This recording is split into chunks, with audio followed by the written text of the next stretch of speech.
Yes, indeed. Tony B, what's up? It is the CBC Wisdom Hour, number 192 for January 17th, Tuesday, 2023. I'm Steve Witchell in New Orleans. Yeah, and I'm Tony B in New Jersey. What's happening? What's up, dude? We got a great show today. I can't wait to talk A great to Paul. show every day we're talking about. Right, but this is extra special. Extra today. special, stellar show tonight. Yeah. If you're joining us live, we are streaming right now on the Cover Band Central Facebook page, in the Cover Band Central Facebook group, and on the Cover Band Central YouTube channel. Subscribe to the channel. I did not put a link this time in the description. But you can search YouTube, search Cover Band Central. You'll find us. And do that. If you're coming in here live, come on in and say hello like Elizabeth did. She says, well, good evening. Evening, Elizabeth Liz. is here every week. Everybody else, come on in and say hello. Tell us where you're from. Yeah. And we will say hello back. We'll bring it into the conversation, even if you have something cool to say or a question to ask. You might have a question for our guest today. And what am I talking about, Tony? You're talking about our special guest tonight, Steve. We have a special guest. Yes. Mr. Paul Riario, who is the tech editor for Guitar World magazine and has been for over 25 years. Wow. And we're going to talk about why it's a dream job and why it's the best dream job with Paul. And he's also a fantastic guitar player and plays currently in a band in New Jersey called Super Trans Am Cover Band. They are the 70s concert experience. That's their deal. And it is the elite top-notch players in Jersey that he's playing with. James McGill, Lance Highland Stark on drums, Bobby August on bass and vocals. All those guys are veterans of the scene, and they're great. And I've seen some video clips of this band, and just fantastic. But let's show a little bit of Paul real quick here, and before we bring him in, so Give him people a little know. sneak peek. Yeah. Where is it on my computer? Here it is. Well, Little sneak peek. Hey, what's up? It's Paul from Guitar World, and today we're going to be checking out a real classic, the Gibson 60th anniversary 1959 Les Paul Standard. Yes, a very cool guitar. That is a sweet guitar, Paul. Yeah, sure is, man. There he is, Paul Riario to the show. How much are you at home right now? I am at home. So that's all your gear. How much gear? How many rooms in your house are filled to the ceiling with gear? Man, I have to be very wary of what I say. Yeah. I mean, I do have a lot of gear. I mean, I tend to separate my gear as an incoming, outgoing, and then keeping, my own stash. So that's how it is. I mean, because I usually just get so much gear that comes in, and then there's a bunch of stuff that kind of sits in the sort of the, on the flight deck that's got to go back. But, right. So you get loaned gear to do your reviews, but I imagine quite often they give it to you. It used to be back in the early days. I would get a lot more. Now, companies, because of where companies are at, things have tightened up a bit, so it's not as generous. It's just like if you've ever been to a NAMM show. Sure. Back in the early days when I used to go to the early NAMM shows, I mean, I would literally ship home boxes and boxes of stuff that I just got at the NAMM show, just things that companies would give out at their booths and stuff. And it was just a lot of fun stuff. Everything from like ski goggles to remote controlled cars with like a company, just insane amount of collectible stuff that companies kind of made for the show. Now, when you go to the NAMM show, it's sort of like you go to a booth and you're like, "Can I take this pick?" And they're like, "No, you're gonna need to keep it here. We don't have a lot of picks." But back in the 90s, Paul, you're right, like 90s and 2000s, right? They used to give the stuff away. Used to have tons of stuff. Oh yeah, it was just an insane amount of stuff that they would.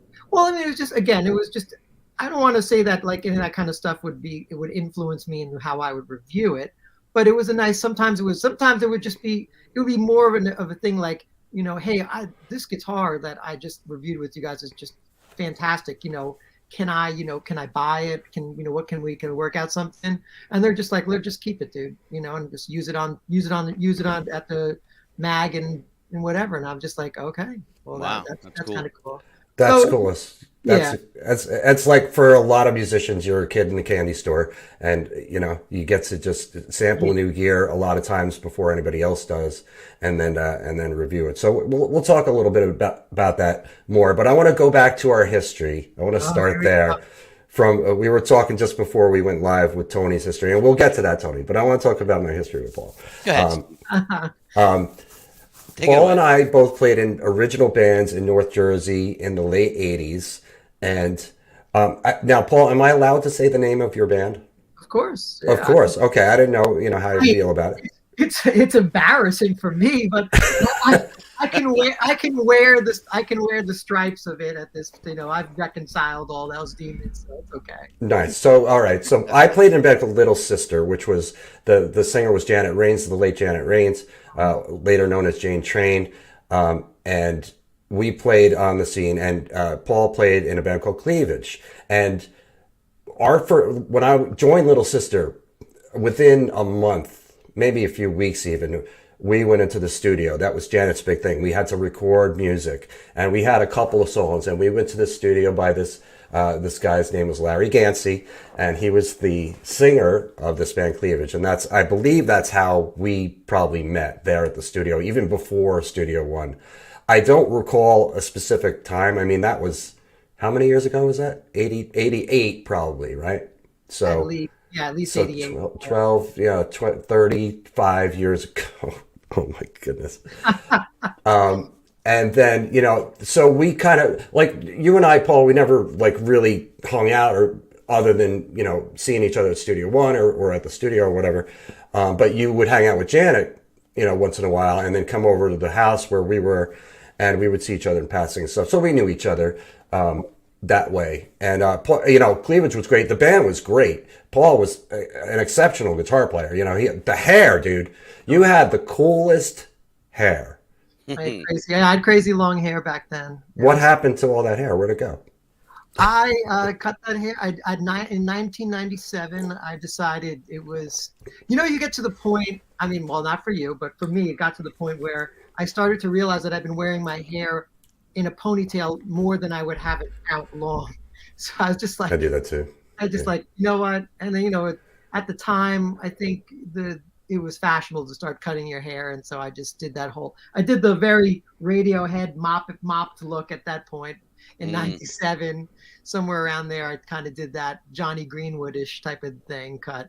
But yeah, it was fun having long hair, and those times are great. And like you said, yeah, we probably met through Larry, but at the time Janet and I were kind of dating, and that's how I would spend a lot of time coming over to you and Jeff's place, right? Because you were living with Jeff, Yeah, Jeff and I shared this tiny room. You were in it, because you had to walk through that room to get to that little rehearsal space that we had. Yeah. And it was Janet's mom's house. Right. It was in Franklin Lakes, New Jersey, and we had this tiny room, Jeff and I, for 2 years. We that was where we lived, because we were both like stupid poor musicians. We had jobs, but we were like, Well, I was rather, like, it was envious to me, because like the fact that you two bonded very quickly as as sort of a songwriting team, and just, or as as a band, and I thought that was kind of cool. It made you and the band become more of that band vibe, whereas Cleavage was like boot camp. It was always like, okay. Larry was a drill sergeant with us, and we were just like wild musicians in the sense that we had more fun being experimental before we actually had to sit down and start writing songs, and then Larry would kind of rein us in and get that thing. I don't at that time I don't begrudge Larry any of it, because Larry was, we needed a guy like Larry to kind of keep us focused and keep us musically tight and stuff like that. And he definitely really taught us a lot, which carries on to this day. I learned a lot working with him, even though I couldn't stand the name. I hated the name of the band. I fought him on the name of the band. I fought him on a lot of different things, but it was just, but at the time, you just don't know. Yeah, it was a weird time. It's interesting when you say about living together as a band, how that accelerates and forms a better bond for creative, licensing in that regard. Because I remember I had a friend Chris whose cousin was Gary Sharon from Extreme, and Mhm. Nuno and lived at his aunt's house for like 2 years while they were putting Extreme together, and they wrote a bunch of the hits during that time that they lived together when they were just hanging out and jamming and just in that creative element, and he said it was without that they probably wouldn't have had Extreme. Yeah, and Yeah. I agree with that. And that came from me a little bit later when I went into the band after. Well, not so much. I went after Cleavage. I went into this band called Push, and we could probably talk about that. But then after Push, I went into this band called Cloud Nine, where all the guys kind of live together. Oh, And there you go. Yeah, that's cool. even though I did not necessarily live with them technically, they were so close that I was at the house almost every day. So it was like Yeah. practically living. And as you said, there's a chemistry that you develop when you are surrounded by, this brotherhood of musicians, that you spend a lot of time with, and you start to, like anything, it's like a team, like a football team. You spend a lot of time, you start to know the moves, you start to know what where you need to be and how and you start to get better, and suddenly you're a well-oiled machine, and that's a beautiful thing. That was the thing with Little Sister. We practiced so much in that house, like 3 nights a week, I would say. And we did, choreography there. Every single kick drum was accounted for, that worked on harmonies there. But Jeff and I were best friends at the time, and we still are. I still talk to Jeff once a week. I told him that we were having you on today, so hopefully he's watching. He can comment if. But you're right. I mean, yeah, that chemistry. And man, I tell you, Paul, if I had a time machine, I would love to go back to just one night of them, like in '89 to Studio One, Oh, when yeah. maybe your band was playing and my band was playing, and we were hanging out at that bar and just experience that again, because it was such a magical time, but It was. we didn't know it at the time, I don't think. It's funny, I think about that often. It's funny, like I sometimes, you think about those things. Sometimes your memories are like these doors in your brain, like this endless. Sometimes you open these doors, or someone triggers something where you open yourself a door and you look in and you see a certain memory. It's Yeah. like you can't necessarily go in and live in the memory necessarily, but you get this glimpse and you're like, oh, I just want to go back in there, but the door shuts just as soon as it opens. And so it's Yeah. just Well, funny. thankful we had those memories, right? Because a lot of people did not get to experience the things that we have. No, and I think that's what's so wonderful about that time. And Steve is right. I mean, I think there's those, like, I wish you could sometimes go back, and sometimes you don't fully appreciate it when you're there, but then you, like, now that you think about it, you're like, wow, that was something. Well, there was a struggle of the cover versus original scene, right? Because I was in an original band called Eye of the Storm, and we played that whole circuit of the Studio Ones and the cricket clubs and all the original clubs, and we used to headline. Mike Wilson was the promoter on a lot of those shows, and yeah, it was such a great time. I mean, there was so many great bands, so many great memories. I made, so many great friends from that era that I wouldn't have otherwise met had I not played those gigs, and subsequently introduced to people from people I met at those gigs who became instrumental in my life years later. So it was just a really awesome time. I mean, think about, we used to play the cricket club packed to like 600 people with all original bands. There was not one cover band on the venue. Yeah, well, back then that's what we all did. No one, Yeah. the cover circuit really wasn't as fleshed out as it is now. Back then, everyone was just, as far as I can remember, I mean, It was all original. it was Everyone was all doing their own original. thing. Yeah. Everyone was really fighting. It was all a bunch of sharks just trying to. We were all trying to be rock stars, and that was the thing to do then. The late '80s, it was the bombastic music, the glam, the over-the-top stage shows, the party music. Oh, too. All the bands were different. Like, you'd play Studio One with 5 or 6 original bands, and they didn't sound alike. They all Right. sounded completely Yeah. different from one another. No, I mean, there was a lot of it. It was the hair, the look, the attitude. There's an overall vibe, and that's the other thing too that was always interesting about that time of the '80s was the characters, right? There's just Oh yeah. the wide variety of people that would kind of come in and out of your out of your life. They just sort of these strange characters, some helpful and some deterrents. It's just Right. you kind of it was a great learning experience, being able to, sort of flesh out, well, this guy is just, he's a time suck and energy vampire, and this guy's, this guy should hang out a lot more with you. I might, might get somewhere, by hanging here, So yeah, and the experience that we got as live performers too back then is it really we were kids. We got a really good. I mean, you mentioned boot camp when we were talking earlier about your other about cleavage, but that was kind of boot camp going in, and there were national acts that came through Studio One where you and I played, and we would be opening for those national acts. In fact, there was a night where Push was on. I'm not only if you were friends with Pete Tersha. Yeah. Were you going to open for a national act? But there was a night where Push was on the bill, and I don't know if you were in the band at the time or not, but it was Danger Danger was the headlining, and that was the peak of their stardom. They had Naughty Naughty. It was a big MTV hit. They were on tour. They played Studio One, and it was Danger Danger, Push, and Little Sister playing, and then I think there was a band before us too, and I remember this vividly. Pete Tersha coming in and telling us, like, you guys got to go on next to us because everything was running late, and Push got pushed, either booted from the gig or he had to play after Danger Danger. So we ended up as Little Sister getting the prime spot right before Danger Danger. The room was jam-packed, and we killed it out there. But I'm lucky enough to have some full shows on video of 3 different Little Sister shows. So sometimes I'll put my headphones on, turn the lights out, put it on my Mac here and watch it. And I kind of get transported back to that time watching it. But then I watch it, I'm like, how did I know how to do all that shit when I was 22 or whatever age I was? Because you used to practice. Yeah, man, that was it. But that was notorious for clubs because, like you and I talked about, Steve, I don't know if Paul ever heard the story. We did the same thing at Cricket Club with American Angel, and they were running late, and they were like, you got to go on right now. And we went on in the prime slot right before them. Place was packed, and it was daylight savings time. And American Angel got on the stage and played one song, and the cops came and closed it down. Oh, brutal. Because the clocks had gone forward, and they were like, you're closed, the show's over. Wow. And it was like almost like a riot at the Cricket Club because all those people, they got to see one song. Yeah.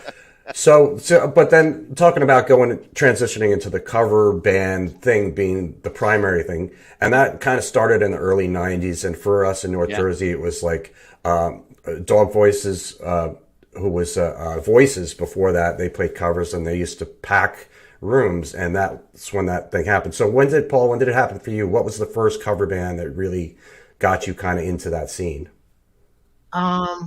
Let's see. Well, okay. So, I mean, I'll backtrack a little bit. So when I was saying it, after I did cleavage, at one point in my life, I decided, I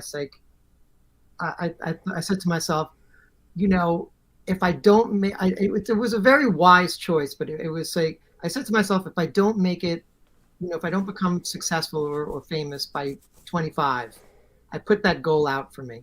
If nothing happens at 25, I'll go back to school and whatever and see where the chips fall. So that was 1993, I think, around that. So we were so close, I think, with Cloud9, everything, and just a couple unfortunate, circumstances happened, and then the band ended. Well, it got to the point where I just, I looked at the guys and I was like, you know what, you don't need me anymore. I'm going back to school. It's like, doing this kind of stuff is a young man's game. If you don't make it at 25, you don't make it. That's how I felt. And that was kind of the truth back then in a way. Now if things have shifted, you see bands like Maroon 5 or like Coldplay where some of the members are much older. They still continue. Right. But back then, it was just being famous was for young people, and I just said no. So I went back to school, and of course, the minute I kind of bowed out of doing originals, I got calls, and the first call was from a band from the band called Straight Face. Okay, I remember Straight sure. Face. Yeah. And that was with was that Dewey playing drums? Well, Dewey was out.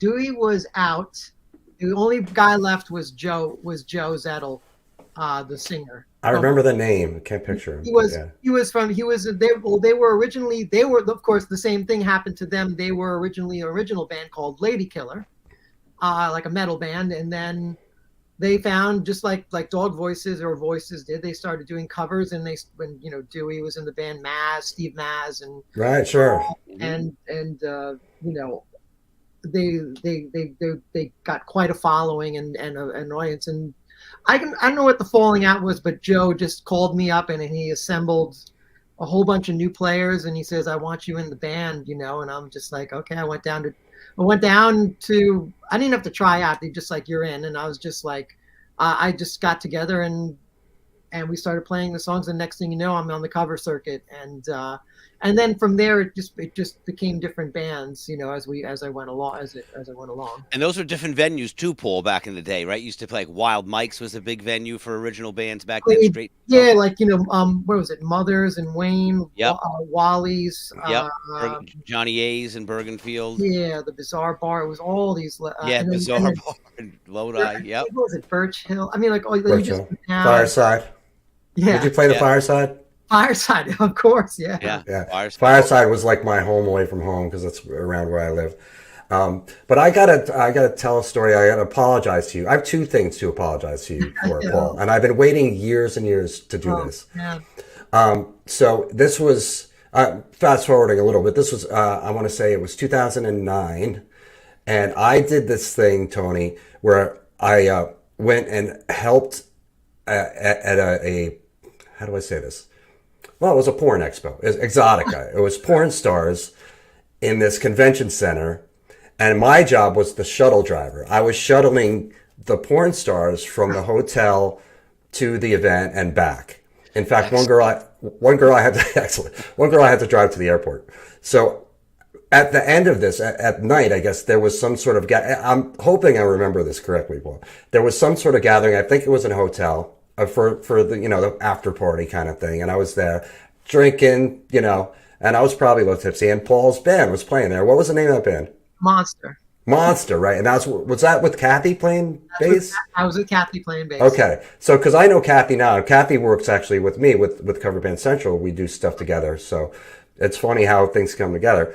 But the world, yeah. So they're playing, this band Monster, they're playing covers at this party, and there's all these hot chicks, and I wasn't trying to hook up with a porn star, but I was a little drunk. So I was like, I'm trying to at least impress somebody, like to get some attention anyway, because I was just the shuttle driver, who the hell am I? So I go to Paul and I asked him, I was like, and I don't know if it was during when you were playing or if it was on break or something, but I was like, Paul, can I come up and play? And the look you gave me was like, as if I just asked to sleep with your brother, and I was like, and I just felt so bad because it seemed like to me, it seemed like why would anybody ask that question? How could you possibly think that that's even a possibility? That's the impression I got. I don't know if that was true about how you felt, but you gave some, I mean, you were polite about it. You gave some like, I'm not sure if we could, and and that was the extent of that. But I remember just feeling bad about it later. I was like, wow, he must think I'm such a jerk, like for just like trying to impede on his show. Like, let me come up and play. Let's make it about me. I see. And I didn't even know Paul back then. I overheard him saying at a party one time, he was like, yeah, this bass player came up to me one time at this expo and was like bugging me to play. And I just, I want no part of it. No, my recollection of that gig, well, I don't remember. I don't remember you asking me that, and most likely, if you did, I would probably, it was more of the question of whether Kathy was cool with you playing bass. So I was like, to me, like, look, the Monster by that time was just like, whatever goes. It was fine. It was fun. We just had a. That, I believe that's Kathy. Let me see if that's her. Yeah. I'm not sure who that is. I have to go to a different screen. But go ahead. But yeah, I don't remember it. I would figure you would defer to Kathy. But it was a gig that Dan Davis had gotten us because he was kind of putting that whole thing together. So I didn't know the parameters of what I was allowed or not allowed to do, because usually when you it's funny, even though it's like, you can sit there and mock it. It's a porn convention. There was just there's a whole lot of seriousness going on, because the party we played was Jessie Jane's, her after party. It was her private after party. And she selected whatever, had us play it. And it was just for me, it was a bizarre experience.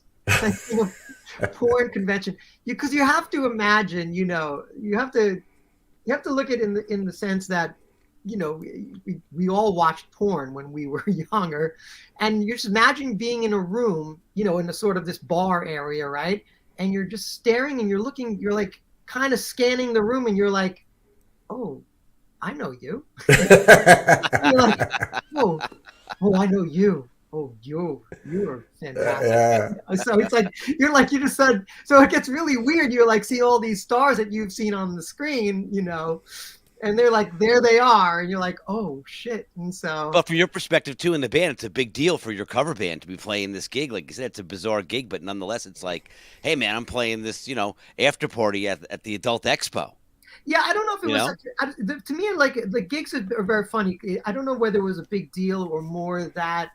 I've always looked at gigs as sort of like things like that as things that you always are as stories, right? These are things that you can revisit at the recollection of having done something kind of fun, and that's how it's sort of like I did that. Yes, I don't know if there was a sort of sacredness to it, but there is a bit of the like the novelty of what you're doing. It's like kind of like when Spinal Tap, or when you watch like The Decline of Western Civilization, these guys like talk about these places, and they have their recollections tend to be more funny as opposed to being like exalted. They're like, yeah, we did that and it was fun, it's a part, But even 40 years later, both you guys recollected, so it must have really stood out. Oh, no, that was 2009, so it wasn't that long ago. It was so 11, 12, 13, 14 years ago. It was right before I moved to New Orleans. Go ahead, Paul. It's the point is like sometimes you just do these gigs, I may not get paid a lot, but I'm doing it for the story.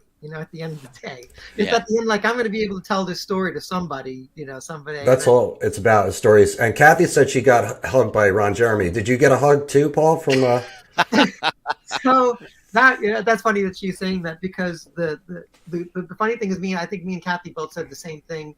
We find like Ron Jeremy kind of slithering around the joint, and we go, oh look, Ron Jeremy, we should get a picture with him.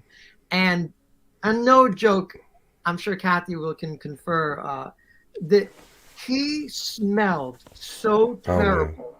Like he had this terrible this whatever of cologne he was wearing, like this musky 70s era, like the equivalent of a Dracar Noir or like a Polo, like the Polo Sport. That he just reeked of it, and he kind of smelled like you'd expect him to, just from the way he looked, right? I don't know how any. There's worse things he could have smelled like too. So that is true, but he just stunk to high heaven. My God, he was just. Yeah, I don't remember that.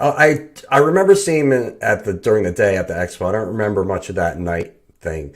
But yeah, that must have been surreal, because you're in a band, you have this vantage point of seeing everybody, when you're on stage, and generally you can scan the room and look at people and they don't even notice you looking at them, but that's what you're doing. You're on stage, you're facing everybody. So that must have been kind of a surreal sort of, like you said about seeing these girls, like, I'm a good boy. I didn't recognize anybody. And for real, like there was like one or two, like super famous ones that were there that are like, oh, okay, yeah, I've heard of her and I recognize her. But other than that, like I didn't know anybody, which worked to my advantage, I think, because I had to drive these girls all day and I couldn't be getting starstruck or the worst, know. Yeah, well, I mean, again, because in addition to, it's like I recognize some of the faces, but at the same time, I've been, because of when I working for Guitar World as well, I did a lot of these buyer's guide shoots for one of the magazines where I used girls, and I used Playmates for the longest time. So Ooh. I shot with a lot of them. I shot all of Hefner's Girls Next Door. I met them all, hung out with them. I met almost just about every Playmate of the year from 2004 up until we stopped doing it probably around 2011, 12, around that time, I think. All right, I already thought you had a charmed life, and now you're telling me this? And I've been to the Playboy Mansion twice. Really? 3 times, I think. Two or three times. I can't remember. So, wow. to do shooting, yeah. And so I've seen it all. So it was Wow. very interesting times. It's like Xanadu. So guitar. The So joy, let's. the joy of being a guitar tech Yeah. editor. Right? Yeah. So all right. So you brought up Guitar World. You've been with Guitar World as tech editor for 25 plus years. You write. You've written a ton of articles. Do you even know how many you've written? No, I mean, I'm sure it's in the hundreds somewhere. In the hundreds, I'd say, and tons of videos too, demo videos of showing off gear. So, what got you? Tell the story. What got you into one of the best music magazines there is, especially for guitar players? How did that all get started? I mean, really quite simple. I've said the story before, but it's basically, I was in college and I just at the time I think I was a teacher's aide, just on it part time. I was doing odd jobs still, and I didn't know what I wanted to do. And my ex-wife said, she was already in publishing, and she had mentioned like, well, why don't you go into publishing? I'm like guitar publishing, there's like doesn't like don't you read all those magazines you read? Why don't you get into that? I'm like, and I literally like, what? Yeah, why? What did I think of that? It seemed so simple and so like in front of me. I was just like, I didn't expect that. And so the very next day, I was at remember those things. And I picked up a copy of Guitar World and the magazines, and I looked and I noticed that Guitar World happened to be in New York City, and I was just like, holy shit! Well, look at that. I looked at the masthead and it's down there in New York City. So I bought the magazine. I came home, and I literally the next day I was home by myself. I was in my underwear and not doing anything. I just called up. I called up the number. The nice lady at the switchboard put me through. I don't know how, but she put me. I was like, I'm calling about the job for guitar. She goes, oh yes, hold on a minute, let me put you through. And I'm like, whoa, this is crazy. All right. And then next thing you know, I'm on the phone with a guy from Guitar World, and I go, and he goes, hi, what's up? And he goes, hello. And I go, hi, I'm just calling about the job in Guitar World. He goes, oh, did you see our ad in the New York Times? And I go, no. All right. So there really wasn't a job listing. You were just calling and just saying, I'm calling about the job. Yeah, but there really was one, I guess, but you didn't know about it. Yeah, I was cold calling, and so they Right. said, That's yes. great. What a tactic. They thought I saw the ad in the New York Times, and I was just like, well, no, I haven't. I'm just calling to see, if you have a job. And he goes, well, what are you looking to do? And I was like, well, I don't know, anything you want to give me. And the guy laughed and he said, well, you need to be a little more specific, Paul. And I go, well, I don't know. I'm just like, I said, I'm just looking for a job. He goes, I'll tell you what, dude, why don't you just come to the office next week for an interview and we'll see what we can do. And I was like, I hung up the phone. I'm like, holy shit. I think I just landed an interview for Guitar World. And that's like Michael J. Fox in Secret of My Success. He just went into the company. He's like, yeah, I work here, got the tie on. And, yeah. But go ahead, keep going. Yeah, I mean, well, pretty much. So to make a long story short, I went in for the interview, and I met the two guys who would be my boss in the ad sales type of, the publisher and the ad director. And so they kind of grilled me and like, what do you want to do? And I'm just like, well, I don't know. I just like, they asked me all these questions, and they kind of digging what I was saying. And then I just said, like, well, what can what do you have to offer? And I was like, well, I basically said I can name any guitar in the Fender catalog. And then so the publisher looks at me and goes, okay. And he pulls out the catalog, and he goes, what's this guitar? And I go, oh, that's the so-and-so Strat, and that's the so-and-so Tele. He goes, He hands it back, and he goes, all right, cool. I'll see you next. Come back next week on Monday. You start on Monday, and I'm like, oh shit, okay. And then I'm like, and then he looks at me and he looks at me, he stares at me for a second. He goes, and do me a favor, that. And I go, what? He goes, that. What you're wearing, don't show up like that. I was wearing a suit. I go, well, I said it's a suit. He goes, yeah, don't do that. I go, well, that's how you're supposed to show up for interviews. You're supposed to show up in a suit, like look presentable. He goes, yeah. I was like, no, just come dressed like a normal guy. Like, wow, look at that. And it was pretty much like that. And it was, yeah. And then from there, it was just like, I started in as a production coordinator. I was dealing with a lot of the ad side of sales type of deal. And And then pretty soon I would spend time, back then, Guitar World was pretty big back then. There was like, a staff of like 25 guys there. And so it was great. It was like a real, like a real, magazine, like you see in the, like you see in movies, portrayed in movies. And, but it was such a dysfunctional place because it was so funny, because it was a bunch of other magazines in this this publication house.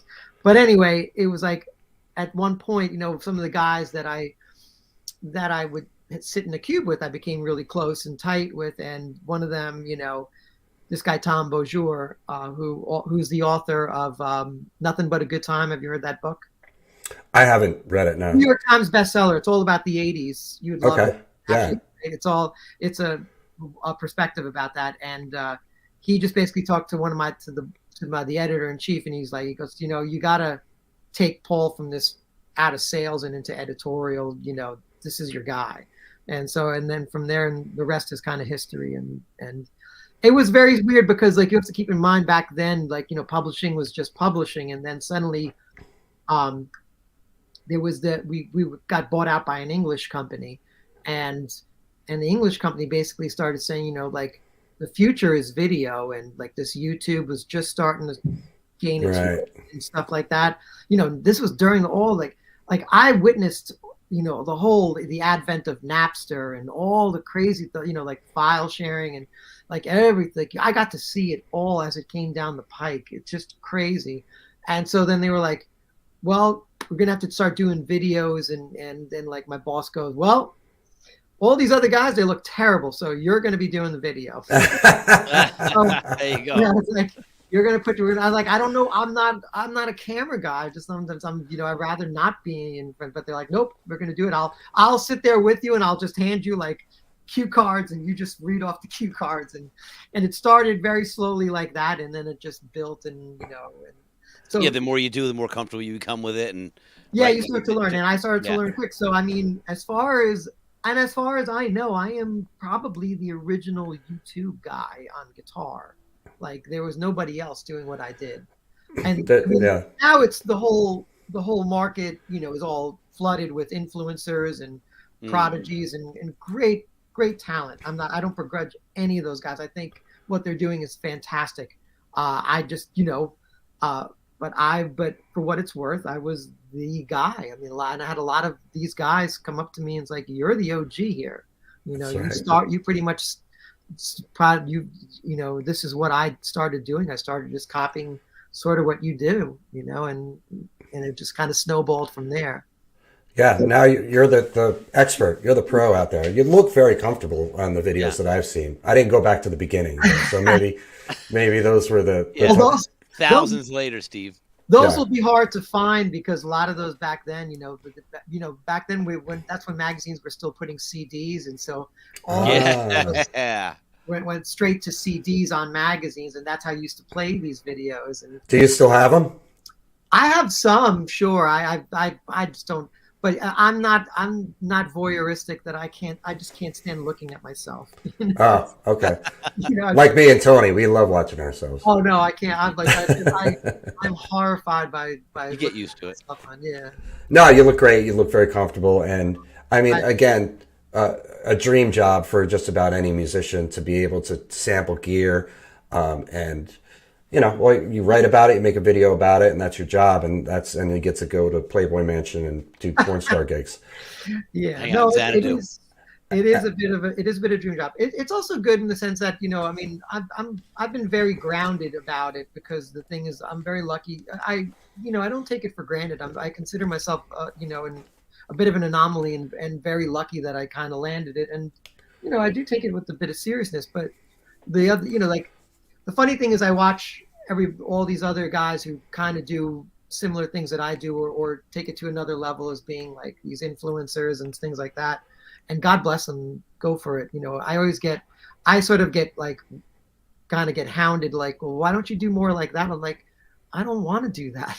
That's not me. It takes a certain personality to be able to do that. I am very comfortable just doing what I do retaining an air of mystery, and pretty much doing the things that I would rather do. Like those guys are motivated. Like the joke is I always say is that, a lot of these guys it's a constant pressure to outdo yourself every time, because when you put yourself out there, like in this kind of a format where you're in front of people on online and stuff like that, people can, your audience and people and the online crowd could be incredibly cruel and vitriolic towards you and critical, and I know a lot of guys who are very affected by that. And I'm just like, I've been doing it for so long.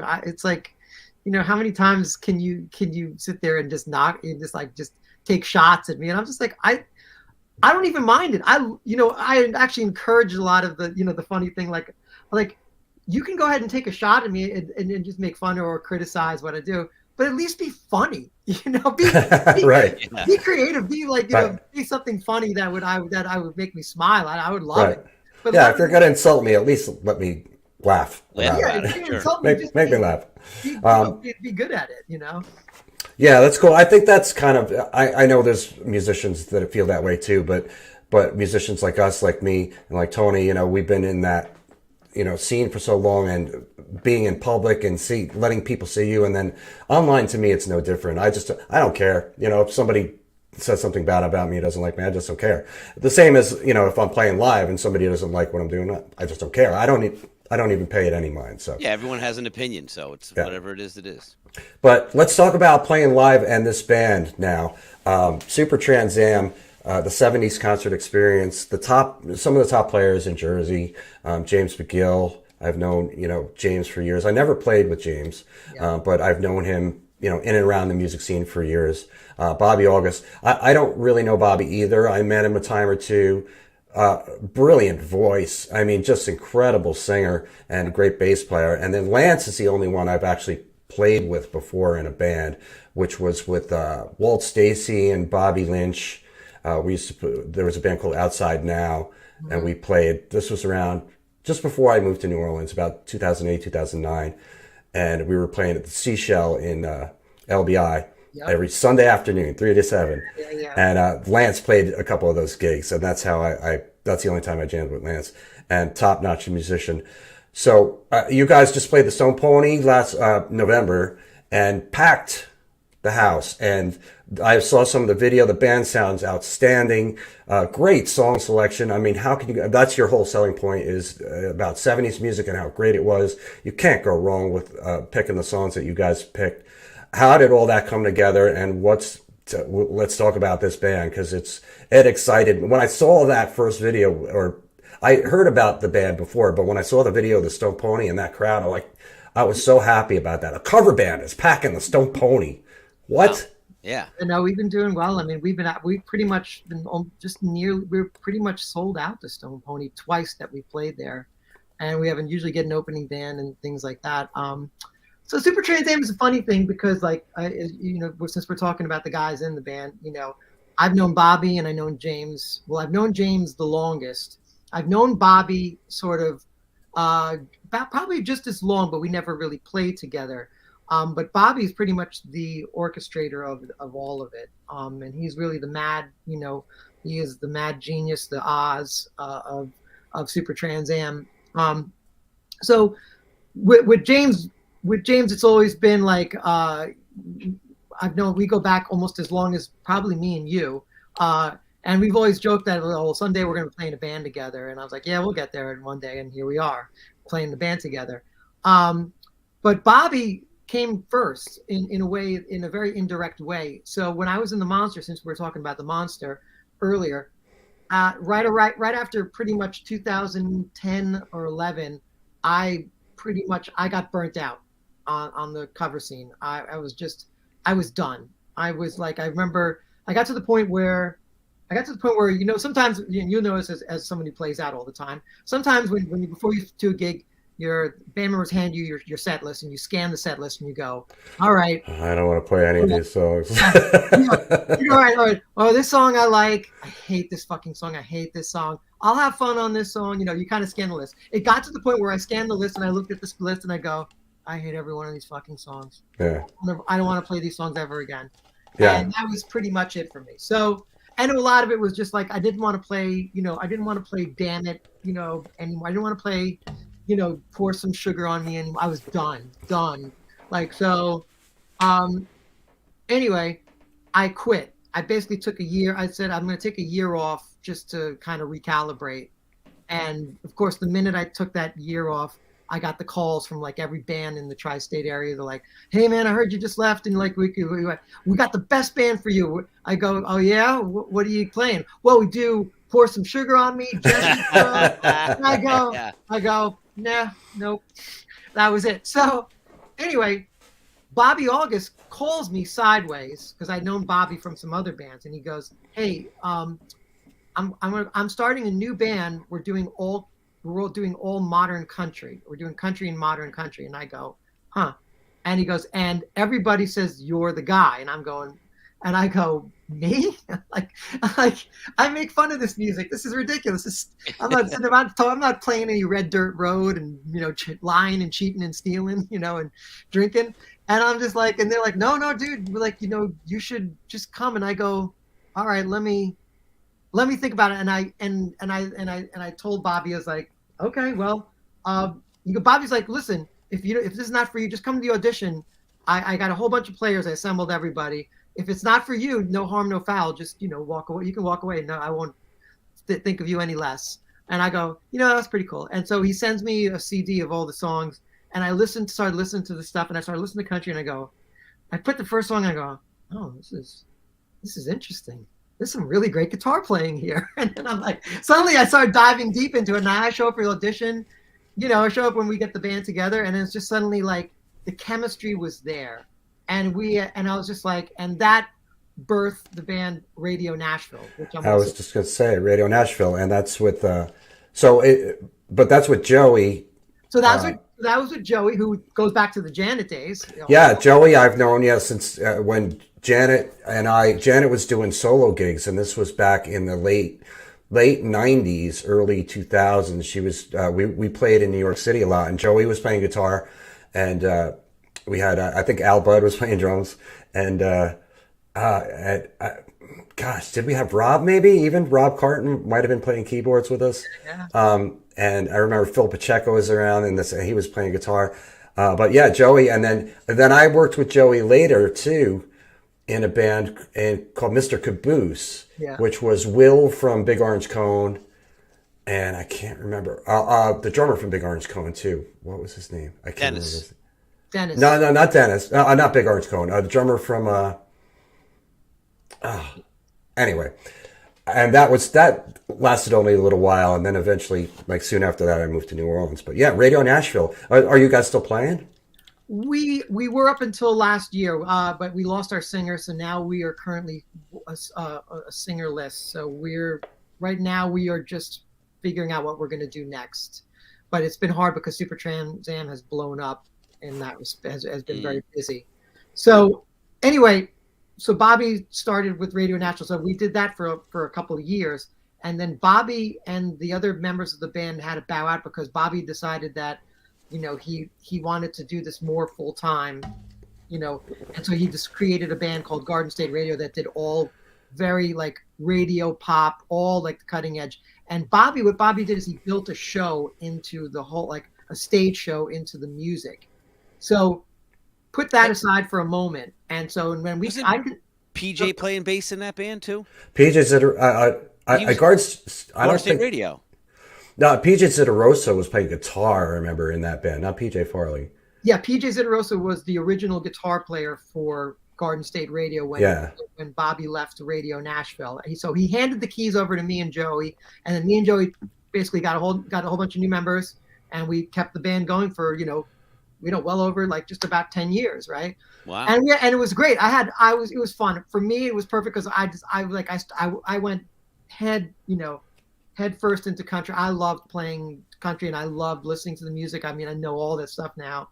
And What are I, some of your favorites? Any favorite artists or guitar players in oh, particular? I mean, without a doubt, Keith Urban. Keith Urban was my gateway drug. I'm like, God damn that motherfucker. He can play, huh? He's great. Yes, I say like stylistically, Paul. How'd you find that as another perspective into your playing, right? Because like you Oh said, well, you're not a country guy. You're a complete opposite of that, right? well, So I mean, I always had a bit of the country thing going on. I did a lot of the double because I was always a huge Southern rock fan, so I found a lot of the same moves that Southern rock uses in country. So there, and so it, like honestly, country is like the last modern country, at least, is the last bastion for really great guitar playing. I mean, you don't really find it much in rock anymore.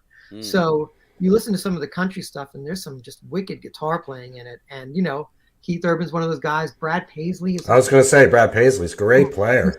He's a monster. He's so devastatingly good. Just a bunch of other guys, just little things here and there, but like a lot of the stuff that you hear, a lot of session guys who are just so good. But if you listen to a lot of the guitar playing, like in a lot of the modern country stuff, or just the musical arrangements, there's so much going on. I'll give you an example for when you look at when you play like something like Blink 182 or like any of the current stuff, I would listen to it by ear and I go, okay, first verse, he's just rocking, he's just playing straight that. Get to the second verse, oh yeah, he's playing pretty much the same thing he's done this, from the first verse. It's like everything is just linear and repetitive, right? You get to country and you start getting into like, okay, you listen to like a Keith Urban song and you're like, first verse, he's playing this one guitar line. You're like, okay, got it. And then when he gets to the second verse, you think he's doing the exact same thing. He's like, oh no, he totally is playing something entirely different in the second verse than he did from the first verse. Like a couple notes, he moves notes here and there, or they change voicings, and you're just like, motherfucker, these guys are great. It's like when they say the country stuff is so slick, it's fucking slick. And the production is always top notch on it. Like drums are always big and fat. They're not stepping on anything. And it's funny you said about like guitar players. About the rock thing, it's like my youngest son. He's really into. He plays all the instruments behind me, but he'll listen to like Lindsey Buckingham or Jackson Brown, and he'll say, "Man, you don't realize how great of guitar players these guys are stylistically for what they do." Like Lindsey Buckingham with the thumb, with the finger picking and the different, shapes that he uses, right? And like you said, it's you start to dive into these things and you get exposed to it and you start to pay attention. And like you said, it's like, oh yeah, he's not playing the same thing every time. It's slightly different, or he's playing a different melody on top of that, or he's got three other guitars layered into there, with the mandolin in the background. It's just like very textured. So musically, the country guys are on point. There's a lot of stuff. They're like, you can't be a slouch in country. There's no, I mean, like you can't kind of just fake it. You can. I mean, you gotta be an active participant. Well, yeah, the only way to kind of fake it is to sit out. I mean, and let some of the other guys kind of fill in the space. But that was one thing I loved about being in Radio Nashville which it made me appreciate being a musician even more because of it was the first time I didn't feel like I was competing with the drums or the bass. Like everyone had a particular space. No one was banging over each other, in volume or like banging and clanging over each other. It was a lot of open stuff. So it was like the one band where I heard every instrument. I heard like, the singing, and the singing is so good in it. There's like, so you're really concentrating on like the harmonies and some of them and the melodic kind of figures that you're playing underneath some of the songs. So it's that sonic clarity, like you said, because you're not, all the frequencies aren't getting, squashed and eaten up by all the other noise. So as a musician, I was very fulfilled being in Radio Nashville, and so keep that in mind. So like I was just drilling along. I was just doing other things, and then Bobby calls me up, a few years ago, right before COVID, and he goes, "Hey, I'm starting a new band, and you're in it, and and you're in it. Me and James are starting this new band, and you're in it." And I'm like, okay. And I'm like, well, what is it? And he goes, well, we're doing, all 70s stuff. And then I was just like, I'm on the phone and I'm a little like, well, I got to be honest, Bobby. I'm like, I know all those songs, like the back of my hand, and like, but I've just done it so many times. I'm not sure if I'm really interested in doing this kind of thing. He goes, yeah, no, I know, but like, but me and James, we're not looking for anybody else. We're looking for you to be in the band. So he didn't give you a choice. Yeah, right. Basically, Well, you're in the band. I'm like, all right, well, you know what? I'm not joking. I'm on the, well, okay. And he sends me the list, and I look at the list, and I go, all right. And I'm on the phone. I'm like, all right, let me tell you what. Let me chew on these songs and what you're gonna do here, and I'll get back to you on what I want to do this or not. And he's like, yeah, no problem. Whatever. Like, just think about it. And I go, wait, hold on, before I hang up. What are you thinking of calling this band? He goes, oh, we're gonna call it Super Trans Am. And I literally like I'm like, fuck. I'm like, all right, I'm in. Nice. So there's no copyright issues with that name, since it's a Chevy. Nobody. No, because it's an automotive thing versus entertainment. You know what I mean? So you're not, if they were building a car and they wanted to call Super Trans Am, they'd have a problem. It could be short for something too. You could be saying Trans America, or it could be anything, but it doesn't, because we're not really associating the actual. I think Pontiac is a super Trans Am. Oh, is it Pontiac? Yeah. So it's not like we're calling it the Pontiac Super Trans Am band. It's sort of like we're not. It's just Super Trans Am is just sort of the name, but anyway. So fast forward to when we kind of like we just got together and we got the players. And the funny thing is, just I've never played with Lance. It's funny. He was the only guy I did not know on the scene, and we kind of knew a bunch of other people. It's funny that you knew him and I didn't.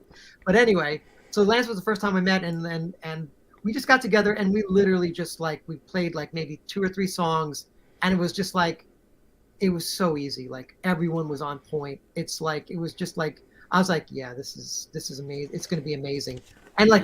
And it's funny how all between our voices, we all sit in a perfect register where it's gotten so good. Like when we rehearse, in the sense that sometimes we'll play.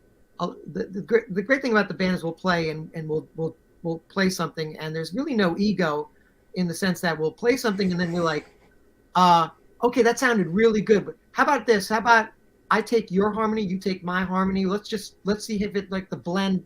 We all about trying to find the right blend of where the vocals, just listening to the timbre of our voices. And sometimes it just works out that like if we just swap a harmony between 2 guys, it just makes a world of difference. Because a lot of bands, and a lot of people who will probably watch this like a lot of guys in the bands just tend to sit there and they're like, well, I'm always doing this harmony and you're always doing that harmony.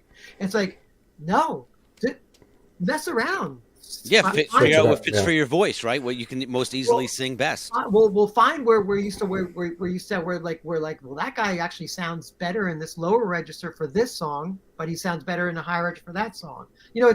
It's being able to have that being able to quickly swap out parts and start and listen to how you can make something work and make it sound even better. There's an endless supply of just being able to tweak songs and hearing how you can make something really better. And Super Trans Am has been just wonderful in that respect, that we're just able to do it. It's just, I hate to tell people that, it's just but it's so easy with this band. It's just like everyone is on point. We're all kind of at that age too, where we're all, we're just a little tired and like of arguing and whatever. And we just know it so well. And you just do what works. You work with your friends. These are your friends and your brothers, and you just work with them. And there's never any ego. It's like, let's make it the best it can be and do what works. And what's great about your band too is everybody sings. Yeah. And that's key. And I know that playing in New Orleans too, the bands that I play with, when there's a lot of vocals, when there's options for different singers, it really makes it a lot more fun and sound fuller and better. So congratulations on that. I put up let me see, I got the banner here for anybody who wants to check out your band, supertransam.com. I know you. It looked like you had a show scheduled for March. I think Stone Pony, right? Back at the Stone Pony, and we're probably getting a residency down at Resorts Casino in AC towards the end of the Really nice. Yeah. So make sure you get the one where the strippers hang out, or you know, the porn or they have the adult expo. This way you can rekindle the memories. That's right. But if you ever seen, I don't know if you've seen you should check out our Super Trans Am promo video. That's the one that I did see it. It's on the website, so people can check that out. Let me put it back on the screen here so people. But that was a lot of fun. People always ask me about like whether a lot of that stuff is real or like we just kind of created that. But that's the big thing about that was the other element of Super Trans Am that was really like took it over the top was that. So not only do we do the music really spot on and convincingly well, but we tie it into a show. So there's a whole visual aspect of where we have the whole screens behind us where Bobby just sort of, he assembles all this video footage of 70s nostalgia, like commercials and TV shows and music. And so like the best way I can describe one of my best friends came out to see me play and he was just like, we'd be playing a song and we'd be playing it and he have the actual video of the song from the 70s synced up. Well, it kind of synced up, but we're not on any click tracks or anything like that. We're pretty much, just, free fall, just free floating. We're just playing. And who runs all the video, Paul? Bobby? Bobby does it through like a computer off to the side of the stage. But he brings all the screens and he sets everything up for the show. Like he brings all that with him. Yeah, the band owns all the screen and a lighting show. We have fire, we have smoke, we're gonna have bubbles. Yeah, we have the whole shebang. If you come see us, it's like you're literally seeing like people come. Some guy said to me after a show, he goes like, "You guys are not just a cover band, you're a show." And so so I was like, yeah, it's pretty right. And then like I said, my other friend, he would watch us play, and he goes, I was like, Paul, I don't take this the wrong way. I'm not sure whether I want to watch you guys or the video behind because there's so much cool stuff, right? Because you guys are like hitting the chorus when the video, like when Journey hits the chorus, you're hitting the chorus. It's uncanny. So that's really cool, man. I hope to get up to Jersey and see you guys at some point, and maybe even jam with you at some point in my life. Because as long as I've known you, I don't think we've actually played together ever. That's because Paul doesn't really like people sitting in with the band. I know. I tried 25 years ago. All right, I could have gotten lucky that night, Paul. It's just. You have me to blame. He could have introduced you to some of the girls he was driving to the airport. I mean, you might have missed out on a big opportunity. You never know. Paul. You never know. All right, that was a quick hour. We got to wrap it up. But Paul, great. Yeah, Paul, thanks so much for coming on here with us. You could stick around. We're going to close the show, but you could stick around for a minute too. But again, check out Paul, tech editor of Guitar World magazine. Check out all of his amazing videos online on YouTube. Just Google his name and the videos come up. And then check out all of his work with Super Trans Am, and follow him on the socials and whatnot. And thanks again, Paul, man. Oh, my pleasure. Thank you for having me. Great show, Paul. Thanks for being on the show. Yeah, awesome. Thank you. And we will see you all next week.